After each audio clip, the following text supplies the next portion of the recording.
Ngokwencwadi efungelwe yomunye wabaseshi kuleli cala, kuvele ukuthi ngesikhathi u-AKA edla isidlo sakusihlwa noTibz endaweni yokudla iWish eThekwini, kwakukhona umuntu owayebagadile owayengelona ikhasimende elijwayele ukudla kule ndawo. Lelo khasimende lakhokhela ukudla ngekhadi lasebhange elalivulwe ekuseni ngalo lolo suku.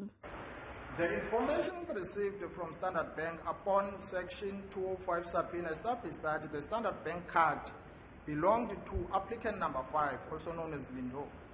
It was further established from an analysis of the opening documents of the Standard Bank account that the said account was opened on the morning of the incident by Lindo in demand. Kuphinde kwavela ukuthi imoto emhlophe yohlobo lwe-Mercedes-Benz eyasetshenziswa ababulali ukubaleka endaweni yesigameko yayitshontshiwe. Lokhu kwavela ngesikhathi yona le moto itholakala emjondolo yase-Catocrest inogwayi esivalweni sethangi likapetroli, izinhlamvu, umuthi kanye nokunye. The petrol cap was open and 2 bent mesh sticks were found at the entrance of the tank. 24.3.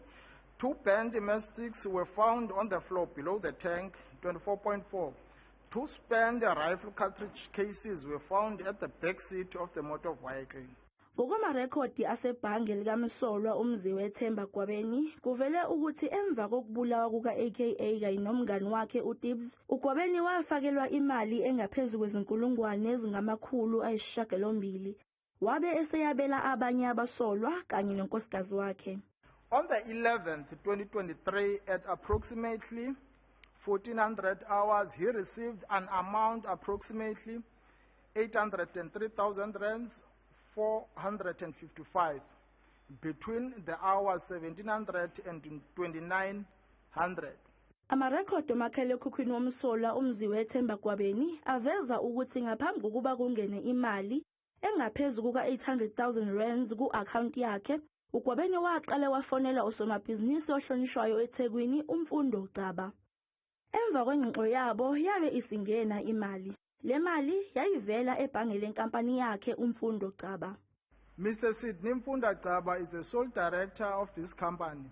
When the money was transferred, a reference was used as consult.